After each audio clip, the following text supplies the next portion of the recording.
Mga kapatid, alamin po natin ang tunay na kahulugan ng success sa Biblia. Ano nga ba ang tunay na kahulugan ng tagumpay? Yun bang mga taong umaangat sa buhay ay masasabi natin na sila ay tunay na nagtatagumpay? Yun bang mga taong walang ibang ginawa kundi ang magpapayaman, maraming house and lot, may magagarang mga sasakyan, maraming mga alahas at mga salapi? Yan ba ang tunay na kahulugan ng success sa buhay? Medyo mahaba-habang pag-uusap ito mga kapatid. Subalit may sinasabi ang banal na kasulatan mga kapatid, ang tunay na tagumpay o ang tunay na kasaganaan ay hindi sa mga bagay na tinatangkilik niya.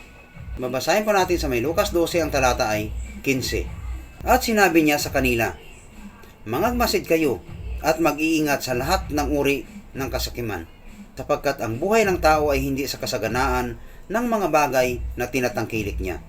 Napakaliwanag ang sinasabi ng banal na kasulatan mga kapatid. Ang tunay na tagumpay, ang tunay na success, ang tunay na kasaganaan ay hindi sa mga bagay na tinatangkilik niya. Kaya nga po mga kapatid, doon sa mga taong walang ibang ginawa kundi ang magpapayaman, makakamtan mo man ang buong sanlibutan or ang buong mundo. Kung ang kapalit naman yan ay yung kaluluwa, it's useless.